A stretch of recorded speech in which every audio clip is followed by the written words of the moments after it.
Hello बच्चों, आज से हम क्लास 12 की नई सीरीज़ स्टार्ट कर रहे हैं और इस सीरीज़ में आपके 1 बाय 1 सारे चैप्टर्स अवेलेबल करवाए जाएंगे। इन चैप्टर्स में इंपॉर्टेंट क्वेश्चंस, इंपॉर्टेंट न्यूमेरिकल्स होंगे। ओके एंड यस, जो भी चैप्टर हम रिवाइज करेंगे उस चैप्टर के नोट्स आपको डिस्क्रिप्शन बॉक्स की लिंक में मिल जाए। ठीक है, लिंक के थ्रू आप टेलीग्राम पर सभी के नोट्स भी ले सकते हैं। ओके, तो चलिए हम स्टार्ट करते हैं। थर्ड यूनिट हमारा थर्ड चैप्टर है करंट इलेक्ट्रिसिटी। ओके, 1 बाय 1 सारे चैप्टर्स हम कवर करेंगे। तो फर्स्ट जो हम इस वीडियो में स्टार्ट करेंगे that is the chapter third, current electricity. In current electricity there are so many topics, okay, but we will cover most important topic for your 12th board examination. Okay, तो आप अगर आप इस video को पूरा देखेंगे, ठीक है, तो आपको सारे जो इम्पोर्टेंट क्वेश्चंस हैं, इंपॉर्टेंट डाउट है, न्यूमेरिकल्स हैं, वो क्लियर हो जाएंगे। ठीक है, इस वीडियो को आपको पूरा देखना है, बीच में स्किप नहीं करना है। ओके, चलिए स्टार्ट करते हैं। करंट इलेक्ट्रिसिटी, करंट इलेक्ट्रिसिटी में सबसे इम्पॉर्टेंट क्वेश्चन फर्स्ट आता है इलेक्ट्रिक करंट। इलेक्ट्रिक करंट क्या होता है, इलेक्ट्रिक करंट क्या होता है, और इसके बारे में थोड़ा बहुत आपको नॉलेज होना चाहिए। इलेक्ट्रिक करंट एक्चुअली में क्या होता है, flow of charge per unit time, flow of charge per unit time. ठीक है, इलेक्ट्रिक करंट को हम जनरली आई से डिनोट करते हैं और मैथमेटिकली इसे हम I is equals to Q by T लिखते हैं।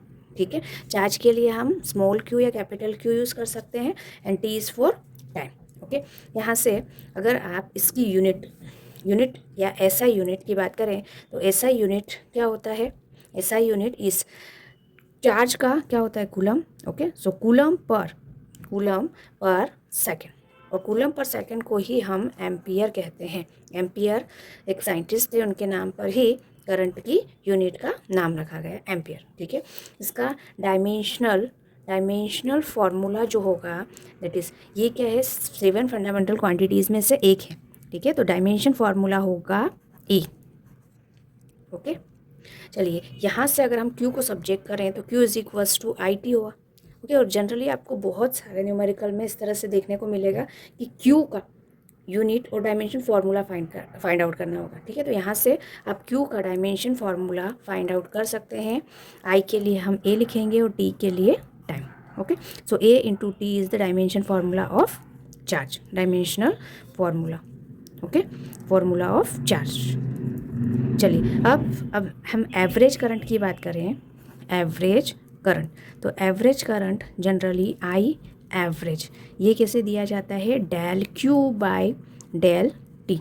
ठीक है, एवरेज करंट मीन्स सभी करंट को आपको ऐड करना है, ओवरऑल करंट लेना है। ठीक है, तो सभी करंट को आप ऐड करेंगे and divide by total time. Now instantaneous current, एक पर्टिकुलर पॉइंट पे अगर आपको करंट की वैल्यू फाइंड करनी है, इंस्टेंटेनियस करंट, तो इंस्टेंटेनियस करंट जो है वो हम जनरली टाइम को अगर आप ज़ीरो ले लें, ठीक है, टाइम मीन्स एग्जैक्टली ज़ीरो नहीं लेकिन टेंस टू ज़ीरो।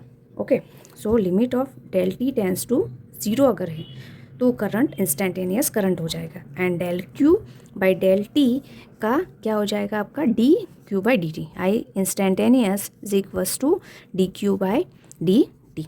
ओके, इस तरह से आपके क्वेश्चंस भी आ सकते हैं। आपको कोई भी इक्वेशन दी हुई है, ठीक है, सपोज आपको ये इक्वेशन दी हुई है, Q is equal to 2t² plus 5t। आपको करंट फाइंड करना है। ओके, करंट फाइंड करने के लिए हमें क्या करना पड़ेगा, इस इक्वेशन को इंटीग्रेट करना पड़ेगा विद रिस्पेक्ट टू टाइम। तो करंट आ जाएगा, डिफरेंशिएट करना पड़ेगा। तो डिफरेंशिएट करेंगे D Q by D T. So जो डिफरेंशिएशन होगा उसमें पावर क्या होती है, जो पावर है वो आगे आ जाती है और एक माइनस हो जाता है। ठीक है, means 4t plus 5 is your current. Okay, and unit is ampere. Correct है। चलिए अब हम नेक्स्ट टॉपिक ओम्स लॉ लेते हैं। Next topic is Ohm's law. Ohm's law भी वेरी इंपॉर्टेंट टॉपिक है। ओम्स लॉ में ये होता है कि अकॉर्डिंग जो भी, जैसे आप फिज़िकल कंडीशंस लें, कांस्टेंट टेम्परेचर पे, अगर कांस्टेंट प्रेशर पे हम ये कहें कि किसी भी कंडक्टर में फ़्लो होने वाला करंट जो है वो डायरेक्टली प्रोपोर्शनल होता है किसके, पोटेंशियल के, ठीक है। यानी कि ओम्स लॉ ने क्या बोला, current is directly proportional to potential difference between the conductor, ठीक है। सपोज आपके पास ये कंडक्टर है, ठीक है। इस कंडक्टर में हमने क्या किया, ये पोटेंशियल, यहाँ से पोटेंशियल लगाया, बैटरी के थ्रू पोटेंशियल होगा, बैटरी का पोटेंशियल हम V मान लेते हैं, और यहाँ पे जो करंट फ्लो हो रहा है वो I, ठीक है। So according to Ohm's law I is directly proportional to V, ठीक है। I is directly proportional to V, और we can say V is directly proportional to I, ठीक है। दोनों चीज़ें हो सकती है। देन अगर आप प्रोपोर्शनलिटी साइन हटाओगे तो एक कांस्टेंट लगेगा, that is R। R is the resistance. R क्या है आपका, रेजिस्टेंस।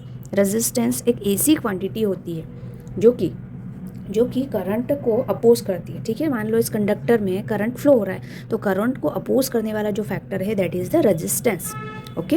रेजिस्टेंस का यहाँ पे रेजिस्टेंस का इक्वल टू V/I होगा, और रेजिस्टेंस का जो यूनिट होगा, ठीक है, यूनिट या SI unit of resistance, SI unit of resistance R is, ठीक है, वोल्ट पर एम्पियर, ठीक है, वोल्ट पर एम्पियर।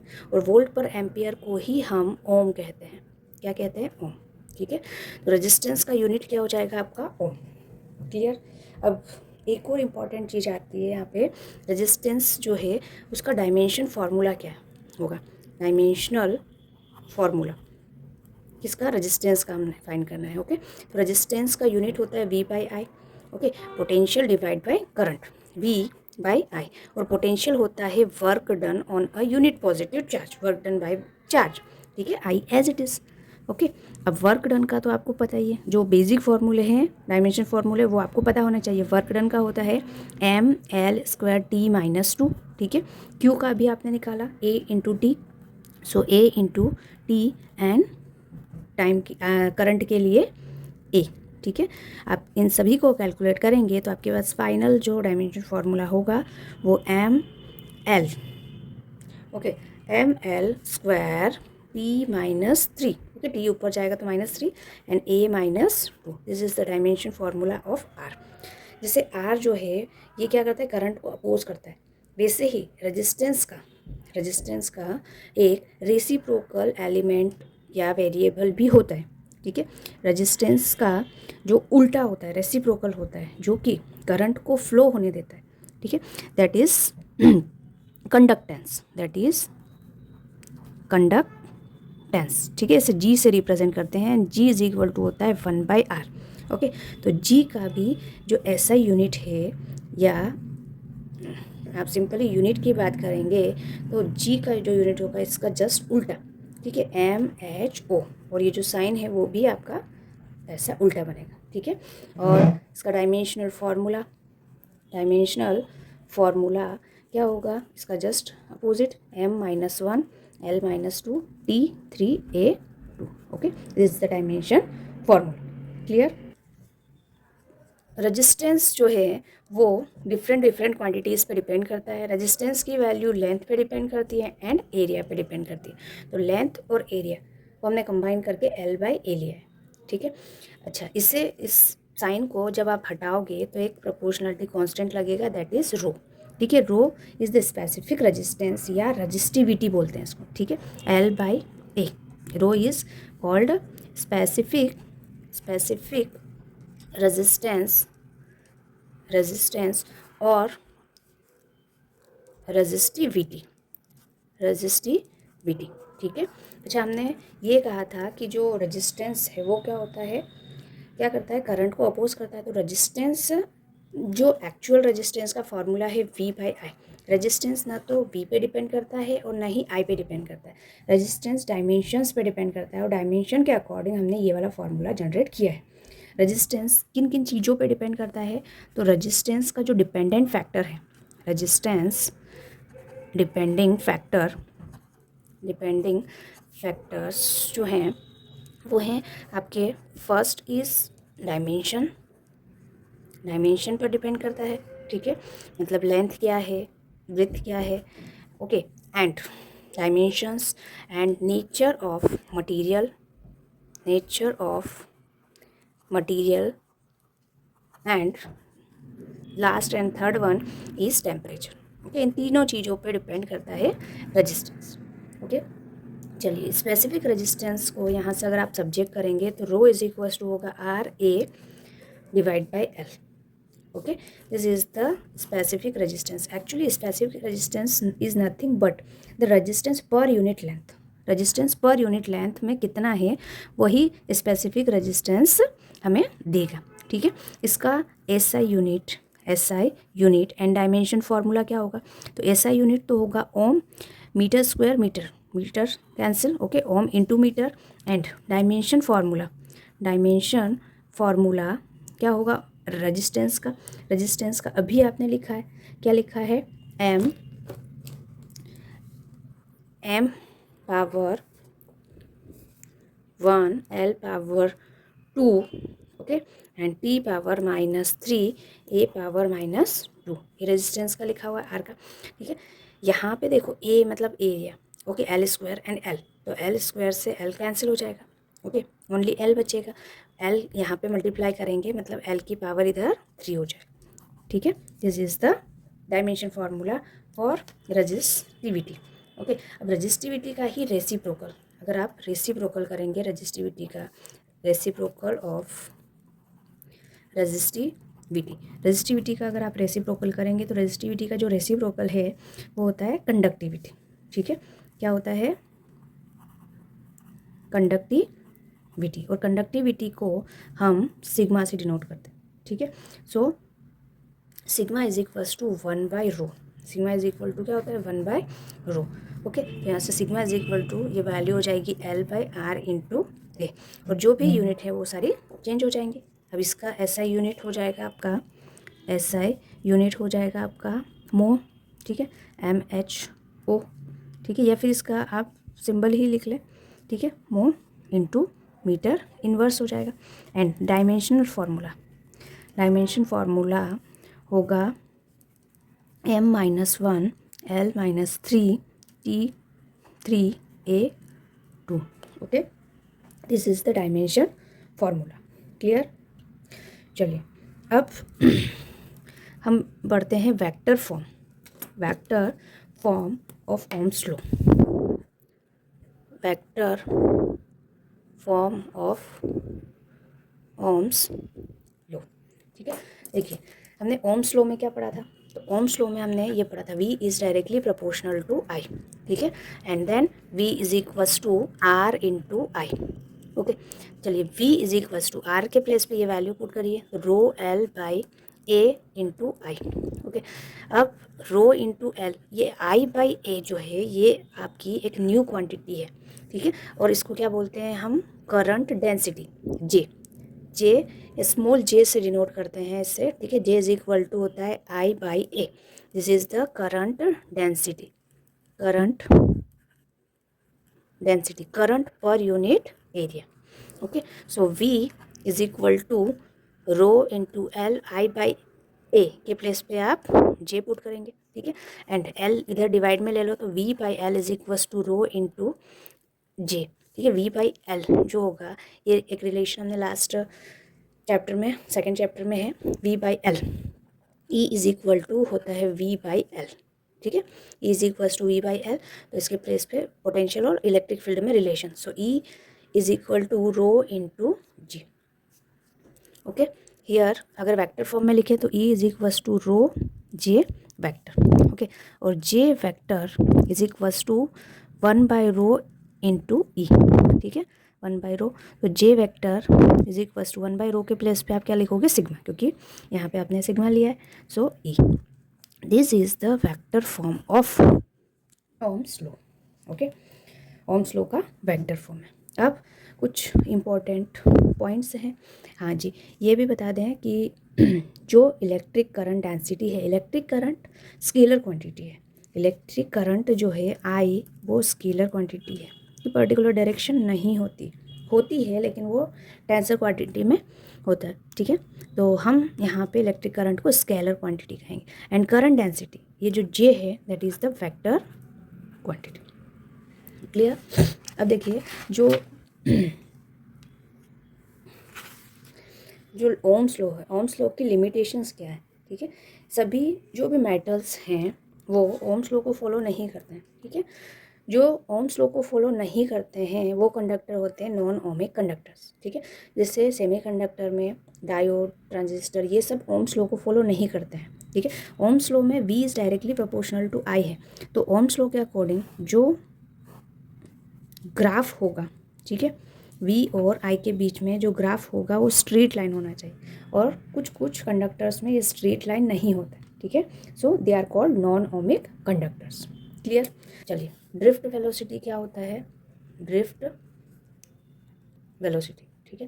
तो ड्रिफ्ट वेलोसिटी तो सिंपली हम V से डिनोट करते हैं, ठीक है। अगर आपके पास एक सिंपल कंडक्टर है जो कि बैटरी से कनेक्टेड नहीं है, तो उसके अंदर जो इलेक्ट्रॉन्स हैं वो रैंडम मोशन करते हैं, ओके। और ओवरऑल जो इलेक्ट्रॉन का मोशन है या इलेक्ट्रॉन की जो वेलोसिटी है, एवरेज वेलोसिटी, वो ज़ीरो होता है, ठीक है। क्यों? क्योंकि जैसे ही जिस पॉइंट से इलेक्ट्रॉन चलना स्टार्ट करता है वो ऐसे घूम के रैंडमली उसी पॉइंट पर वापस आ जाता है, तो उसकी एवरेज वेलोसिटी ज़ीरो हो जाती है, ठीक है। बट जब हम इस कंडक्टर में क्या लगा दें, बैटरी लगा दें, तो इलेक्ट्रॉन्स पॉजिटिव की तरफ ड्रिफ्ट करते हैं, पॉजिटिव की तरफ इलेक्ट्रॉन का मूवमेंट हो जाता है, मोशन हो जाता है, ठीक है। ये क्यों होता है कि जब इलेक्ट्रॉन स्टार्ट करते हैं अपना मोशन, ठीक है, तो इस तरह से मोशन करते करते वो अपनी पोजीशन से थोड़ा सा ड्रिफ्ट हो जाते हैं, ठीक है। और किस वेलोसिटी से? ड्रिफ्ट वेलोसिटी से हो जाते हैं, ठीक है। ये जो वेलोसिटी है, जिस वेलोसिटी से इलेक्ट्रॉन्स एक पॉइंट से दूसरे पॉइंट पे यहाँ पे ड्रिफ्ट हो रहे हैं ड्यू टू दिस पोटेंशियल, उसे को हम बोलते हैं drift velocity, and it is denoted by VD, ओके। Drift velocity VD is equal to minus E into M into tau, ठीक है। Tau is the relaxation time, okay. जैसे जब इलेक्ट्रॉन मूवमेंट करेगा ना कंडक्टर में, तो वो एटम से, दूसरे इलेक्ट्रॉन से, सबसे टकराएगा, ठीक है। तो टू कंसेक्यूटिव कोलिजन के बीच का जो टाइमिंग होता है that is the tau. Tau in general that is the time. और नेगेटिव साइन हमने इसलिए लिया कि जो इलेक्ट्रॉन है, करंट की डायरेक्शन ये है और इलेक्ट्रॉन की डायरेक्शन इसके अपोजिट होगी, तो करंट और इलेक्ट्रॉन की डायरेक्शन अपोजिट होती है, इसीलिए हमने यहाँ पे नेगेटिव साइन, ठीक है। अगर आप मोड में लिखना चाहोगे तो ये वैल्यू जो है वो पॉजिटिव ही होगी, ठीक है। अगर मैं मोड में लिखूँ सो E divide by M into tau, this is the drift velocity, ठीक है। अब हमने ये जो कंडक्टर लिया है, ठीक है, इसमें इलेक्ट्रॉन्स इस तरह से फ्लो हो रहे हैं, बैटरी लगा दी। अब हमने यहाँ से यहाँ तक की जो कंडक्टर की डिस्टेंस है वो ले लिए डेल x, ठीक है। और डेल टी टाइम में ये डिस्टेंस इलेक्ट्रॉन कवर करता है, कितने टाइम में? डेल टी टाइम में, ओके। तो यहाँ से जो चार्ज है, ठीक है, या नंबर ऑफ इलेक्ट्रॉन्स है, number of electron flowing per unit volume में जो नंबर ऑफ इलेक्ट्रॉन यहाँ पे फ्लो होंगे, ठीक है, पर यूनिट वॉल्यूम, तो वो क्या होंगे, वो कितने होंगे, ठीक है। तो सपोज हम मान लेते हैं कि n हो गए, ठीक है, n। अब टोटल नंबर ऑफ इलेक्ट्रॉन्स इस पूरे वॉल्यूम में, ओवरऑल वॉल्यूम में टोटल इलेक्ट्रॉन्स इन कंडक्टर, ठीक है, इन होल वॉल्यूम। तो देखिए n तो होगा, और इसका वॉल्यूम जो है, इसका वॉल्यूम क्या होगा? तो वॉल्यूम के लिए आप क्या करें, इस कंडक्टर का एरिया हमने A ले लिया, ठीक है, और ये जो डिस्टेंस है इसको ड्रिफ्ट वेलोसिटी के फॉर्म में हम VD इंटू डेल T लिख सकते हैं, ठीक है। तो इस तरह से टोटल इलेक्ट्रॉन्स हो गए। अब टोटल चार्ज की बात करें तो टोटल चार्ज क्या होगा? Total charge Q is equals to होता है N into E, Q is equal to N into E, ठीक है। पर यहाँ पे जो हम N ले रहे हैं ये कैपिटल N है। टोटल यहाँ पे आपको इतने नंबर ऑफ एटम्स या इलेक्ट्रॉन्स जो है यहाँ से मल्टीप्लाई करना पड़ेगा। तो जो चार्ज हो गया Q is equals to N AVD into del T into E, ठीक है।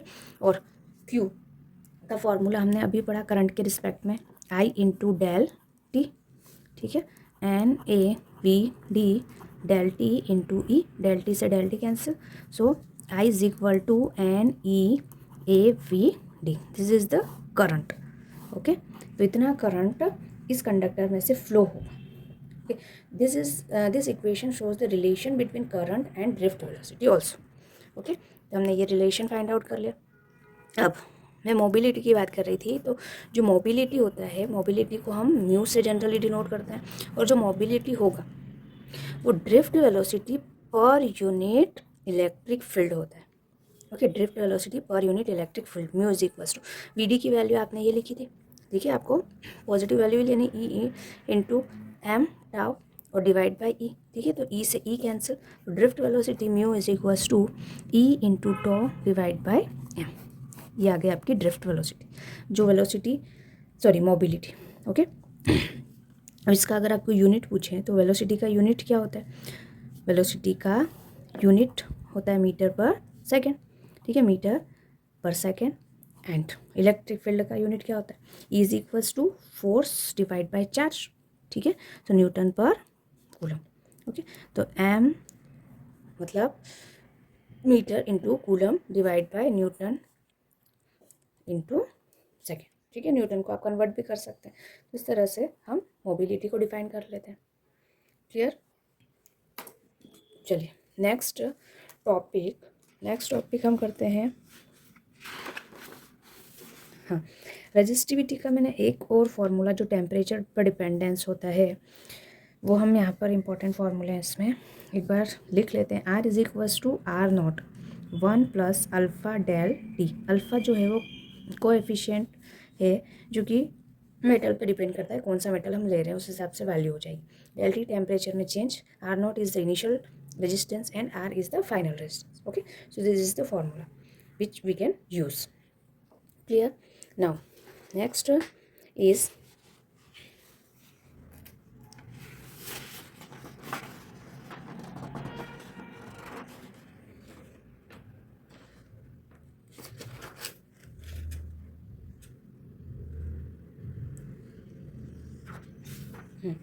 Next important topic is cell. ठीक है, सेल का सीरीज और पैरेलल कनेक्शन, ये आपका इम्पोर्टेंट क्वेश्चन है, ये जनरली आता ही है। ठीक है, तो फर्स्ट हम सीरीज कनेक्शन लेते हैं। First is series connection of cell and second is parallel connection. ठीक है, सीरीज कनेक्शन में आपको क्या करना है, सेल को इस तरह से कनेक्ट करना है सीरीज में 1 बाय 1। ठीक है, ये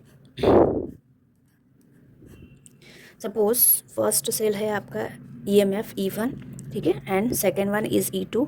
internal resistance is R1 for first and R2 is for second. ठीक है, this is the terminal, this is A terminal, B terminal and C terminal. यहाँ से करंट जाएगा, पॉजिटिव से हमेशा निकलता है।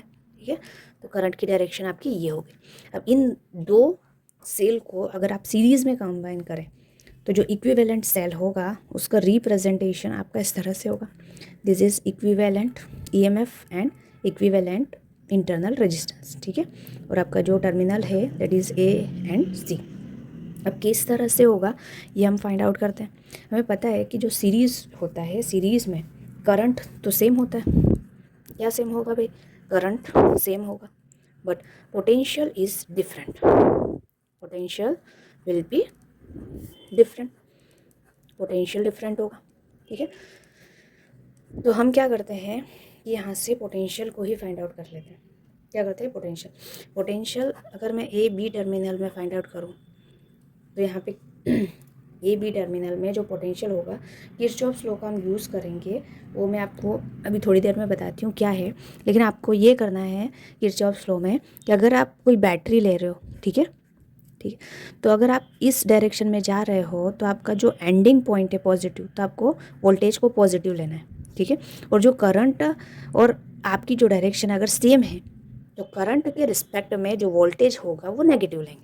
ठीक है, यहाँ पे देखो करंट की और हमारी डायरेक्शन सेम है, तो करंट के लिए हम नेगेटिव लेंगे लेकिन EMF के लिए पॉजिटिव। सो यहाँ पर E1 हो जाएगा पॉजिटिव माइनस I, और इंटरनल रेजिस्टेंस फर्स्ट के लिए R1 है तो R1 ले लिया हमने। ठीक है, similarly for B and C, potential at B and C, so E2 minus IR2। ठीक है, अब जो टोटल पोटेंशियल होगा, क्योंकि पोटेंशियल डिफरेंट है, तो टोटल पोटेंशियल आपको क्या मिलेगा? टोटल पोटेंशियल क्या मिलेगा between the AC terminal? AC is AB plus BC। ठीक है, दोनों टर्मिनल को आप ऐड कर देंगे तभी तो टोटल मिलेगा आपको। So V A C is equals to A B की वैल्यू है आपकी E1 minus IR1 plus E2 minus IR2। Okay, rearrange करेंगे आप तो E1 minus E2, sorry E1 plus E2, E1 E2। Okay, EMF की term को आपने साथ में लिख लिया एंड I यहाँ से कॉमन, सो R1 प्लस R2। ओके, अब इसे आप मेन इक्वेशन से कंपेयर करें। इस इक्वेशन को आप मेन इक्वेशन से कंपेयर करेंगे तो ऑटोमेटिक आपको ये पता चल जाएगा कि इक्विवेलेंट क्या है। ठीक है, so E equivalent is equal to E1 plus E2 and R equivalent is equals to R1 plus R2। Okay, this is the equivalent EMF and equivalent resistance. Clear? Now parallel combination देख लेते हैं। Now parallel combination of cell, combination of cell. ठीक है, तो हमारे पास दो cell हैं जो कि पैरेलल कनेक्ट हैं एक दूसरे से इस तरह से।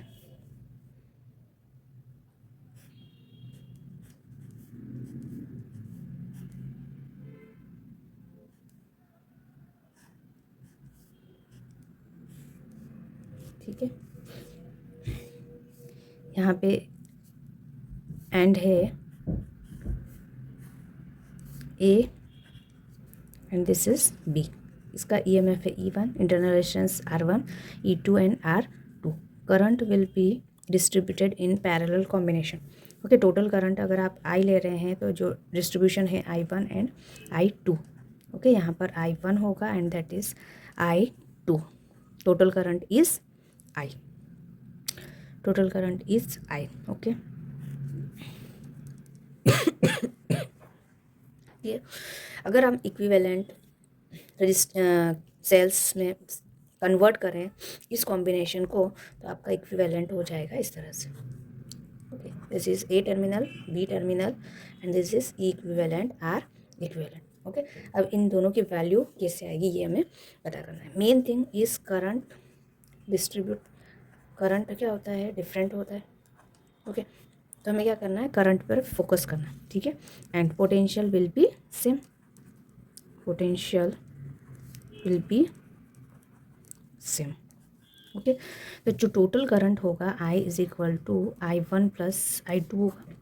Okay, this is first equation. अब 1 बाय 1 पहले आप वोल्टेज की वैल्यू को फाइंड आउट कर लें। यहाँ पे voltage in between terminal A B में वोल्टेज सेम होगा। ठीक है, E1 माइनस I1 R1।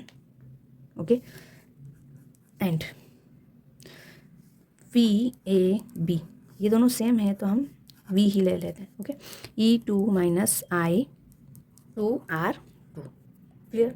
अब यहाँ से हम I1 और I2 की वैल्यू को सब्जेक्ट करेंगे और इस इक्वेशन में पुट करेंगे। ओके, तो I1 is equal to E1 I1 R1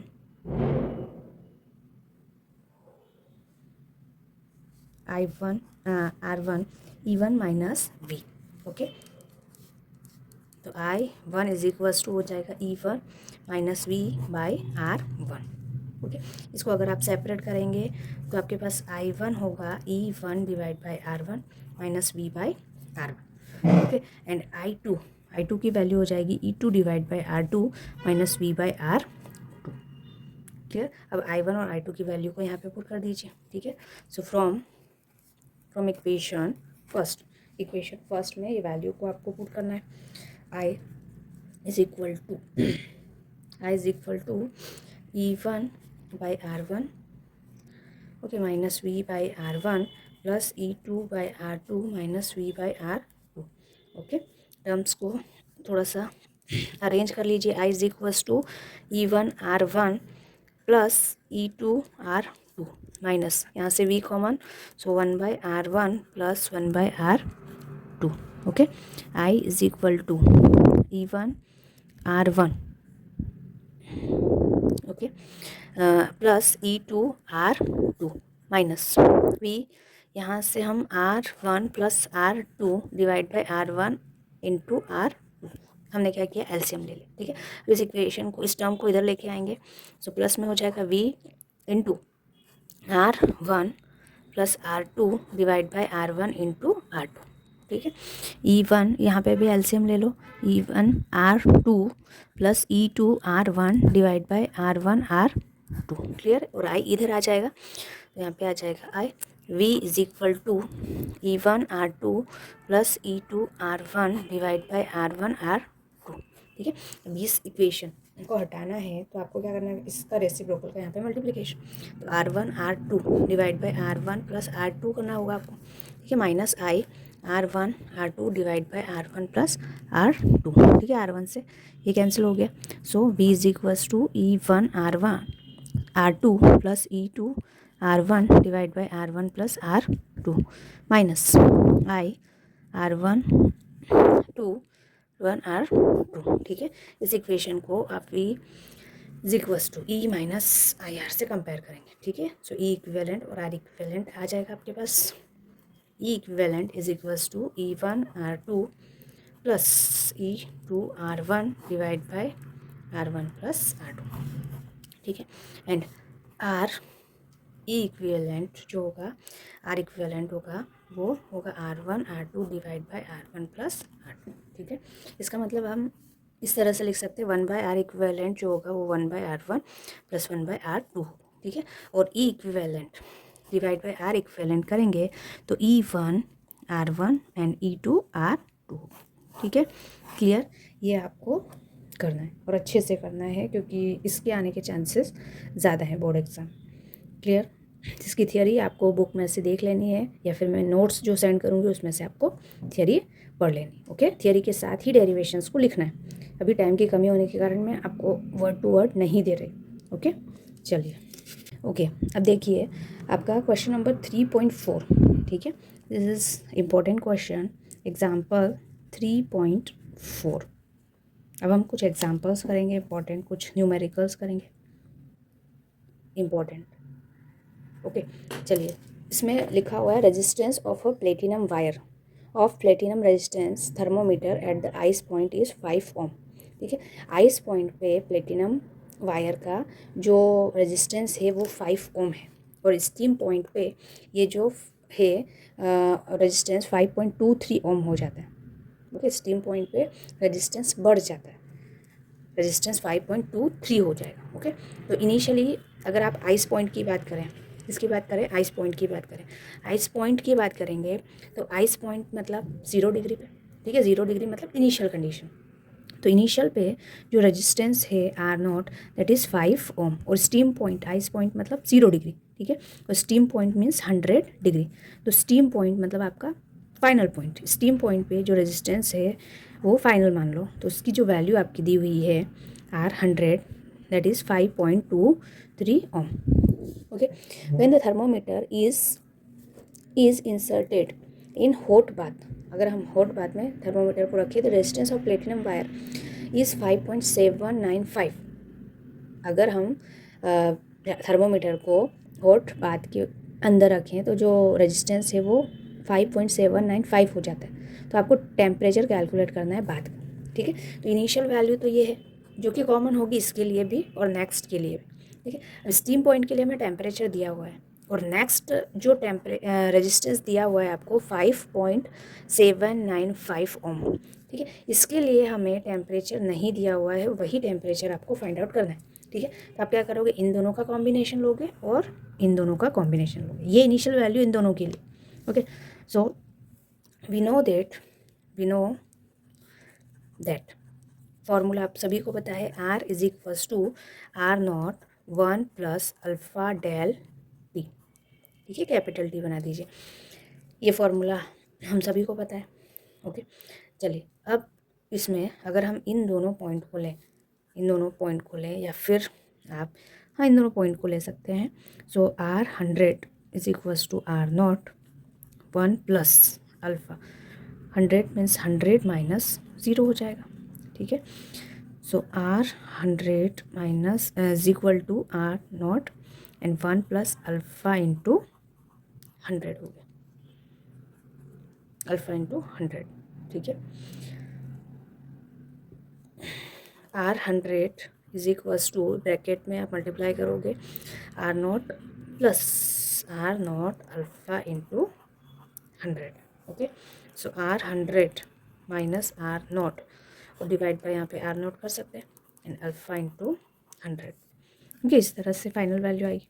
अगर मैं आर टी की बात करूँ तो इसी टेम्परेचर पे R T minus R naught by R naught हो जाएगा. ये भी हमें अल्फ़ा तो सेम होगा, कॉमन होगा, ठीक है, एंड दैट इज़ यस. यहाँ पर क्या हो जाएगा, टी माइनस 0 टेम्परेचर टी. दोनों इक्वेशंस को क्या करोगे आप, डिवाइड करोगे, ठीक है. डिवाइड करोगे तो अल्फ़ा से अल्फ़ा कैंसिल हो जाएगा, आर नॉट से आर नॉट कैंसिल हो जाएगा. So R 100 minus R not divide by R T minus R not is equals to 100 by T.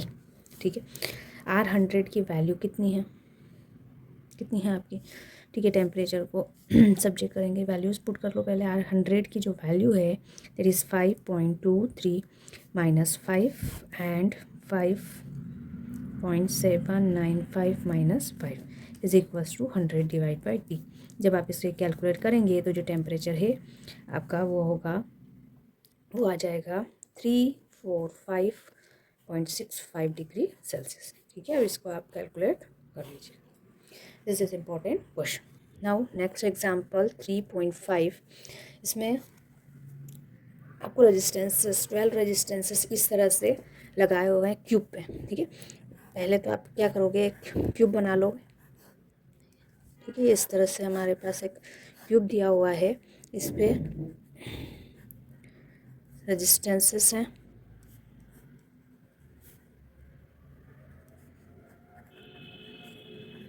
कितने, 12 रेजिस्टेंसेस हैं. ओके, इस तरह से, और हर एक रेजिस्टेंस की वैल्यू जो है वो फिक्स है. कितना है, 1. आर की वैल्यू है आपके 1 ओम. ठीक है, इस तरह से कनेक्टेड है बैटरी से. बैटरी का पोटेंशियल जो है that is 10 volt. Okay, 10 volt है, 12 रजिस्टर्स कनेक्टेड है. और आपको ये बताना है determine the equivalent resistance. Equivalent resistance आपको ये बताना है, ठीक है, and current along each edge, और करंट बताना है. ठीक है, सपोज आपने यहाँ से जो करंट निकाली वो 6I है. ठीक है, तो ये 3 रास्ते हैं, करंट इधर भी जाएगी, करंट इधर भी जाएगी और करंट इधर भी जाएगी. इक्वल रेजिस्टेंस है तो क्या होगा, करंट सेम होगी. ठीक है, करंट क्या होगा, 6I के बजाय आप 3I कर लीजिए. ठीक है, तो 3I कर लेंगे तो I करंट, 3 रास्ते हैं तो तीनों तरफ करंट इक्वल जाएगा, I. ठीक है, अब जब करंट यहाँ पे पहुँचेगा इस पॉइंट पे तो इसके पास 2 रास्ते हैं, एक तो इधर एक इधर. सो यहाँ पे करंट हो जाएगा I/2, यहाँ पे करंट हो जाएगा I/2. ठीक है, यहाँ पे गया, फिर 2 रास्ते हैं तो इधर करंट हो जाएगा आपका I/2 और यहाँ I/2. ठीक है, इसी तरह से यहाँ पर 2 रास्ते हैं, एक इधर है और एक इधर. यहाँ पे करंट I/2 होगा, यहाँ पे करंट I/2 होगा. ठीक है, तो देखो ये I/2 करंट इस पॉइंट पे, I/2 करंट इस पॉइंट पे मिलके I हो जाएंगे. ठीक है, इधर से I/2 आया, इधर से I/2 तो I, और ये I/2 and this is I/2, so I. तो टोटल I. टोटल करंट कितना है, 3I. जितना बैटरी से हम करंट लेंगे उतना ही करंट बैटरी को वापस लौटा. इक्वल हो गया, समझ में आ गया. अब इसमें हमें इक्विवेलेंट रेजिस्टेंस फाइंड करना है. तो इक्विवेलेंट रेजिस्टेंस फाइंड करने के लिए रेजिस्टेंस का फॉर्मूला जो ओम्स लॉ के according V is equals to R into I है. ओके, सो रेजिस्टेंस का जो फॉर्मूला होगा R is equals to V/I. ठीक है, ये जनरली फार्मूला हम यूज़ करेंगे, बट यहाँ पर हम किस तरह से करेंगे, आपको किरचॉफ्स लॉ यूज़ करना है. किरचॉफ्स लॉ मैंने अभी कहा कि अगर आप किरचॉफ्स लॉ यूज़ करना है तो आपको 3 चीज़ें, बेसिक चीज़ें याद करनी पड़ेगी. फर्स्ट आपको लूप चूज़ करना पड़ेगा. लूप चूज़ करना पड़ेगा मतलब आपको रास्ता चूज़ करना पड़ेगा, आप किधर से जा रहे हैं.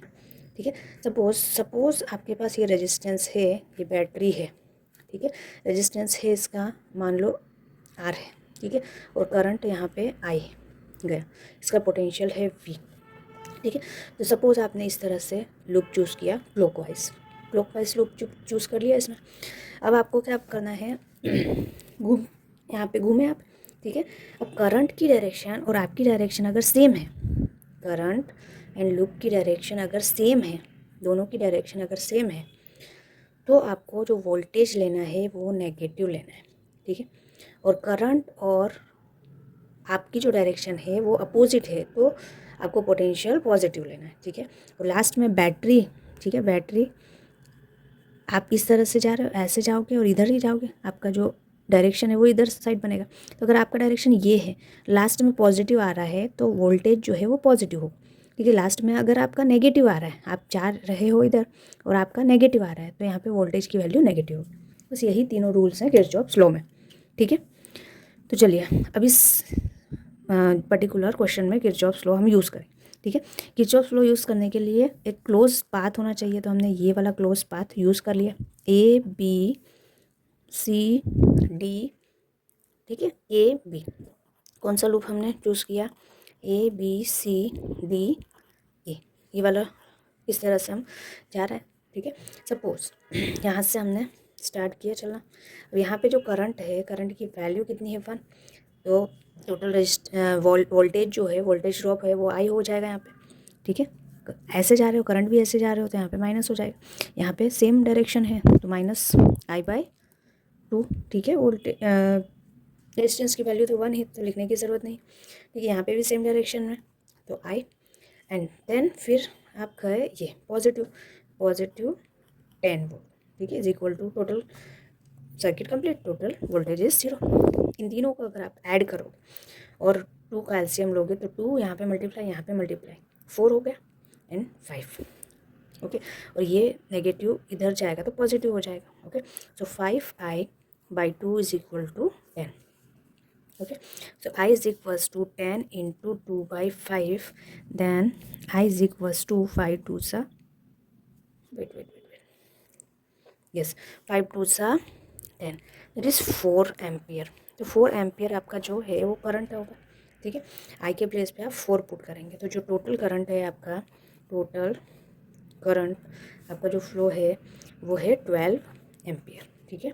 टोटल करंट आ गया आपका, आई की वैल्यू आ गई, वी की वैल्यू तो है ही 10, वी की वैल्यू कितनी है 10 है ना। I is equals to 12 ampere, V is equals to 10 volt, तो R is equal to, R equivalent is equals to V by I, means 10/12। 10/12 को आप क्या लिख सकते हैं, 5/6 ओम, ओके। तो 5/6 ohm is your answer. Next example 3.7 is very important question. ये Wheatstone bridge पर बेस्ड क्वेश्चन है, ठीक है। तो इसमें मैं वेस्टर्न ब्रिज भी आपको समझा दूंगी, ठीक है। इस तरह से आपको 4 रेजिस्टेंसेस गिवन है, 4 रेजिस्टेंसेस गिवन है, सभी का वैल्यू डिफरेंट है, 100 ओम, 60 ओम, 10 ओम एंड 5 ओम, ठीक है। यहाँ पर टर्मिनल ए है, ये टर्मिनल है आपका सी, ठीक है, ये बी है, सी है और ये डी। यहाँ पे आपका गैल्वेनोमीटर जी लगा हुआ है, गैल्वेनोमीटर का जो रेजिस्टेंस है दैट इज़ 15 ओम, ओके। जब आप बैटरी कनेक्ट करते हो तो इस तरह से बैटरी 10 वोल्ट की यहाँ पे कनेक्टेड है, कितने 10 वोल्ट। करंट की डायरेक्शन ये होगी, करंट टोटल करंट हम आई ले लेते हैं तो इस पॉइंट पे करंट क्या होगा, डिस्ट्रीब्यूट हो जाएगा। Suppose this is I1 and this is I2 current, ठीक है। यहाँ पे गैल्वेनोमीटर से जो करंट जा रहा है वो हम सपोज IG कर लेते हैं, ठीक है। इस पॉइंट पे I1 IG गया, ठीक है। तो इधर क्या बचेगा, I1 माइनस IG, जो बचा हुआ करंट है वो। और यहाँ पर IG इधर से आया, I2 इधर से आया, तो टोटल करंट हो गया I2 प्लस IG, ठीक है, ये ध्यान रखें। चलिए अब हम इसे सॉल्व करते हैं। पहले तो हम देख लेते हैं कि ये जो वेस्टर्न ब्रिज बना हुआ है ये बैलेंस्ड है, बैलेंस की कंडीशन में है या नहीं है।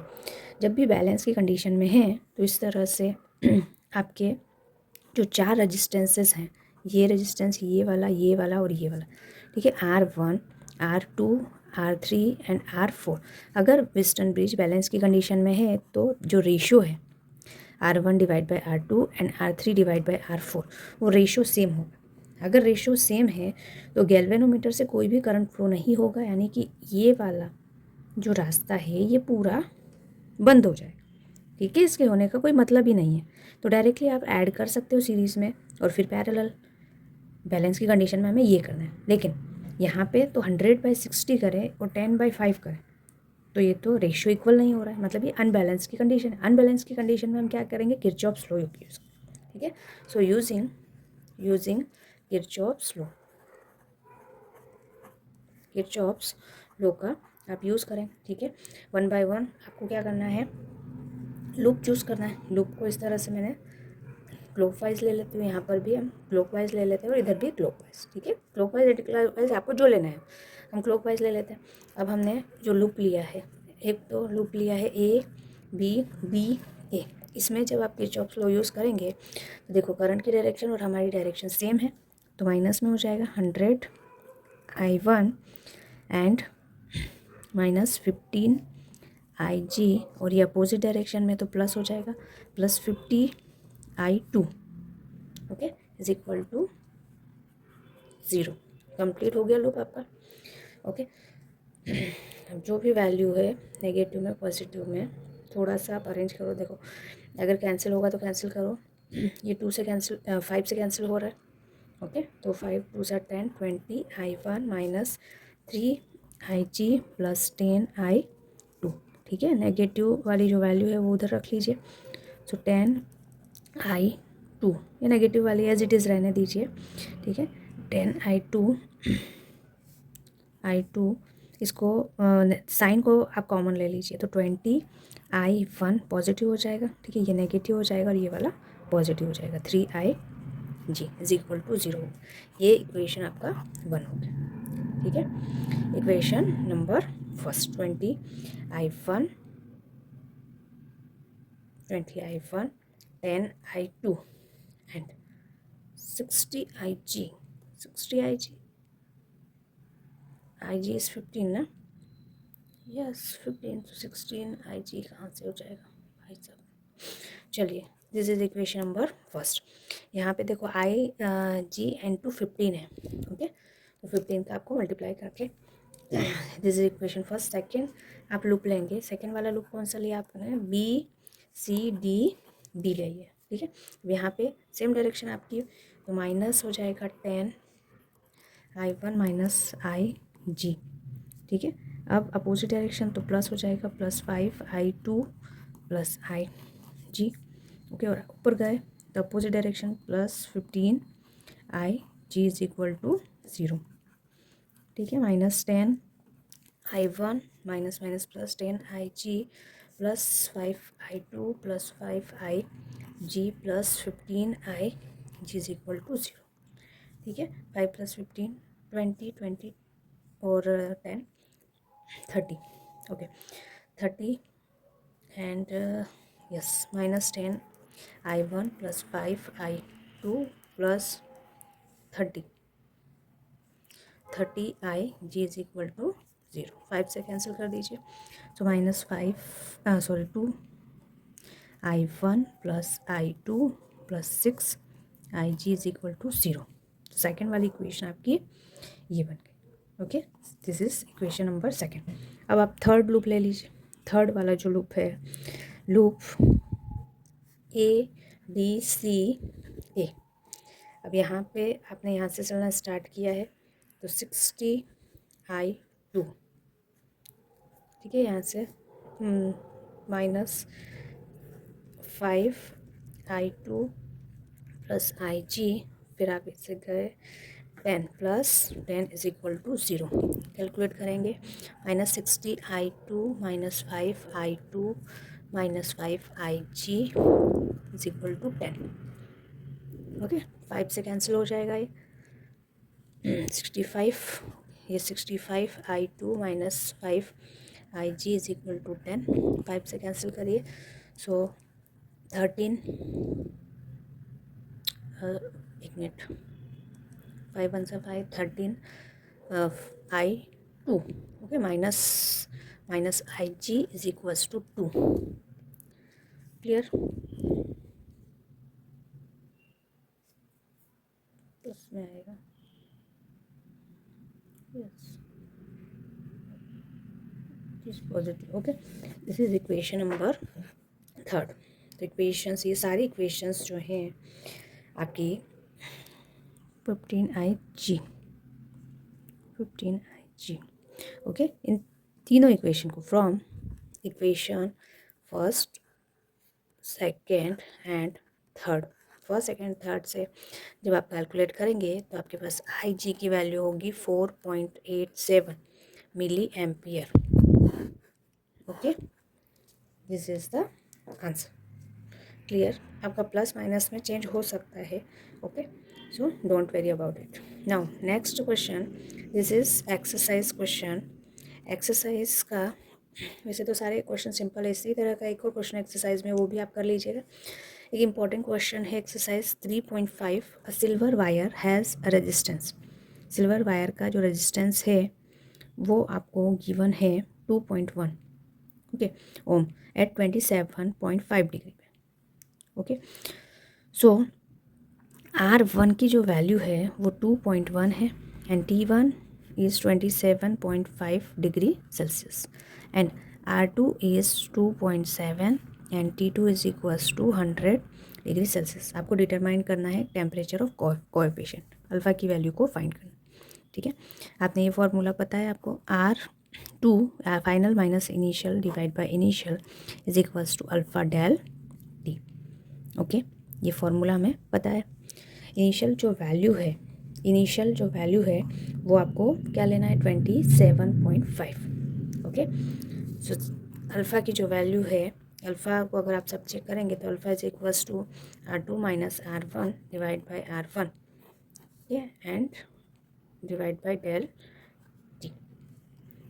Alpha is equals to R2 की वैल्यू है 2.7 minus 2.1 divide by 2.1 into 100 minus 27.5। Okay, calculate करेंगे तो अल्फ़ा की वैल्यू है 3.94 into 10 power minus 3 okay degree Celsius inverse. This is the coefficient of temperature resistivity. Okay, silver, this is done. इतना sufficient है आपका chapter number 3 में। Okay